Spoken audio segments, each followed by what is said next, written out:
उत्तराखंड के पूर्व मुख्यमंत्री आदरणीय हरीश रावत जी, बुरारी क्षेत्र के आम आदमी पार्टी के वर्तमान विधायक बड़े भाई श्री संजीव झा जी और इस वार्ड के वार्ड पार्षद हमारे भाई गगन चौधरी जी, और मेरी आवाज़ जहाँ तक पहुँच रही है जरोदा गांव के, बुरारी के और इस इलाके में रहने वाले आप सभी आदरणीय बुजुर्गों को, नौजवान साथियों को, हमारी माताओं बहनों को, दुकानदार भाइयों को, आप सब लोग जो बिजनेस करते हैं, नौकरी करते हैं, मेहनत करते हैं, मजदूरी करते हैं, किसानी करते हैं, यमुना का किनारा है ये, अपने खून पसीने की कमाई से अपने परिवार का भरण पोषण करने वाले आप सभी आवाम को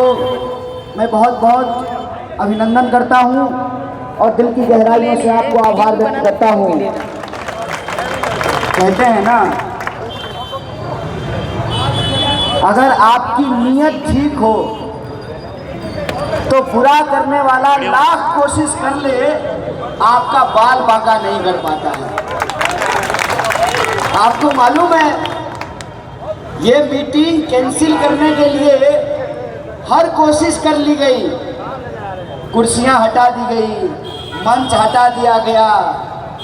भाई साहब बिहारी आदमी हैं, जुगाड़ निकालना आता है। देखिए ट्रैक्टर को ही मंच बना दिया है। चौधरी साहब बढ़िया बुद्धि लगाए हैं। साथियों, आप सब लोग तमाम मुश्किलों के बावजूद जो इतनी बड़ी तादाद में यहाँ मौजूद हैं, इतनी बड़ी संख्या में यहाँ मौजूद हैं, यही हमारे लिए हौसले का काम करता है। जिस तरह से उत्तर पूर्वी दिल्ली के मतदाताओं ने अपना प्यार बरसाया है, बड़े बुजुर्गों ने जो आशीर्वाद दिया है, माओं ने अपने आंचल से जो हमारा आंसू पोंछा है, वो हमारे लिए हिम्मत का काम कर रहा है, हमारे लिए एक ऐसी ऊर्जा का काम कर रहा है कि हम हर मुश्किल से टकराने को तैयार हैं, हर परिस्थिति को झेलने के लिए तैयार हैं। और उत्तर पूर्वी दिल्ली में जो रहने वाले लोग हैं, जब भी मैं उनके बीच लोकसभा का प्रत्याशी बनकर के जाता हूं, तो मुझे याद आता है कि जीवन का भी क्या संयोग है। 2009 में मैं पहली बार बिहार से चल करके दिल्ली आया था पढ़ाई करने के लिए, तो उत्तर पूर्वी दिल्ली में ही रहने के लिए आया था। मुखर्जी नगर के पास में नेहरू बिहार में रहा करता था। और पढ़ाई खत्म करने के बाद, PhD करने के बाद, डॉक्टरेट करने के बाद जीवन का सहयोग जब मुझे राजनीति में लेकर के आया है, गंगा किनारे पैदा होने वाला लड़का यमुना किनारे आप लोगों से कंधा मिला करके संघर्ष करने के लिए आया है। और ये सहयोग ही कहिए कि आदरणीय प्रधानमंत्री जी 10 साल से प्रधानमंत्री हैं देश के, 10 साल से। आदरणीय प्रधानमंत्री जी 10 साल से दिल्ली में रहते हैं, नई दिल्ली में रहते हैं 10 साल से। और मैं भी पहली बार उत्तर पूर्वी दिल्ली का प्रत्याशी बनाया गया हूं, और 10 साल में प्रधानमंत्री जी पहली बार चुनाव प्रचार करने के लिए लोकसभा में उत्तर पूर्वी दिल्ली आए हैं।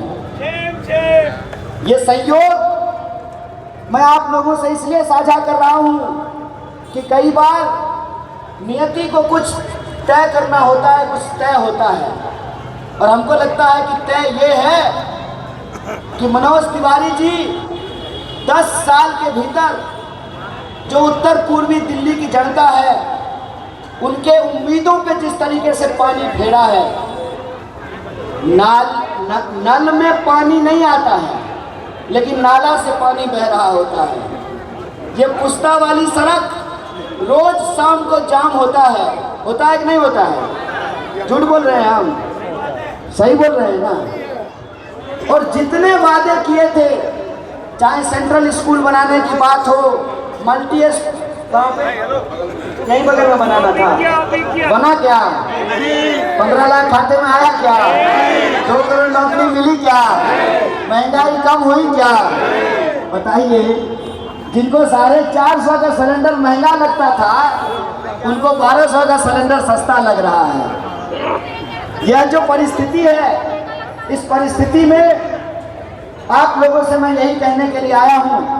बाकी लंबी बातचीत हमारे पूर्व उप मुख्यमंत्री हरीश रावत जी और हमारे कद्दावर विधायक श्री संजीव झा जी करेंगे, क्योंकि मुझे आगे मंदिर में जाना है। आज जो है सचिन पायलट जी आ रहे हैं, वहाँ उनका एक कार्यक्रम है, मुझे जल्दी से वहाँ पहुँचना है। लेकिन मैं आपके बीच इसलिए आया हूँ कि जब इतनी मुश्किलों के बावजूद यह पब्लिक मीटिंग हो रही है तो यह हमारा धर्म है कि हमें वहाँ उपस्थित होना चाहिए और आप लोगों का जो यह हौसला है उसको आकर के सलाम करना चाहिए, उसको प्रणाम करना चाहिए।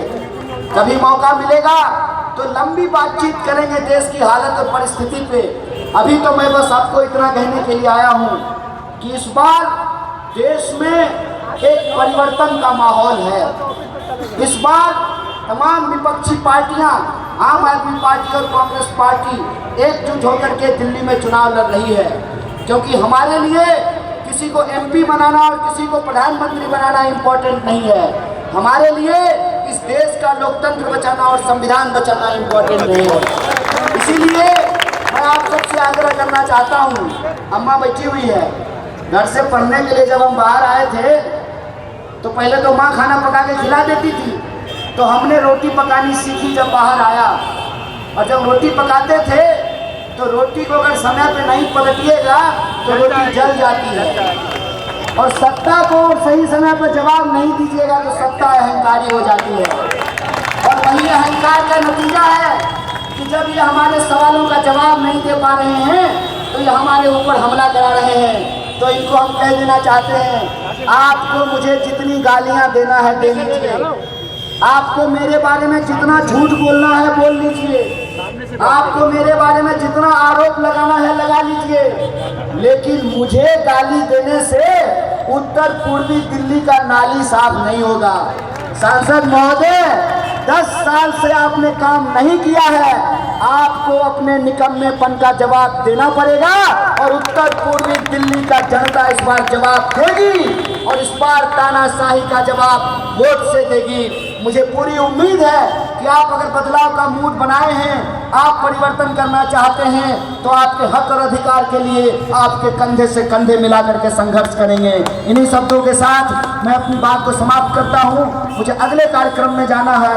अगर आपने मौका दिया तो हमारी मुलाकात 5 मिनट की नहीं, पूरे 5 साल की होगी, यह वादा करके मैं जा रहा हूं। बहुत बहुत शुक्रिया, बहुत बहुत धन्यवाद।